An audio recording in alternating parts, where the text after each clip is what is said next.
అనగనగా ఒక అడవిలో ఒక సింహం ఒక కుందేలు ఉండేవి. ఆ సింహం చాలా గర్వంగా ఉండేది.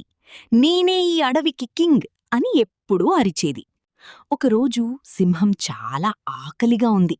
అది కుందేలను చూసి, హేయ్ కుందేలు, నిన్నే ఈరోజు భోజనం చేసేస్తా అన్నది.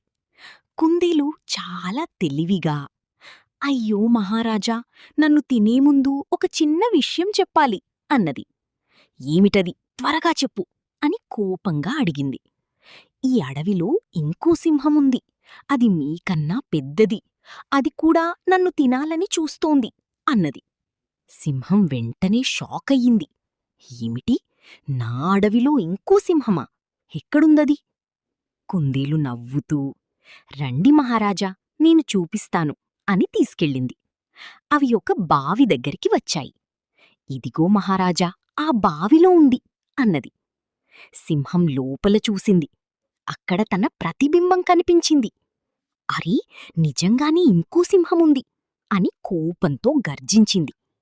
అది గర్జించగానే బావిలోని ప్రతిబింబం కూడా గర్జించింది. నిన్నిప్పుడే తినేస్తా అంటూ బావిలోకి దూకేసింది. స్ప్లాష్! కుందేలు బయట నిలబడి నవ్వుతూ, హహా, తెలివి ఉంటే బలం అవసరం లేదు అని వెళ్ళిపోయింది. మోరల్: తెలివి ఉన్నవాళ్ళు ఎప్పుడూ గెలుస్తారు, బలమున్నవాళ్ళు కాదు.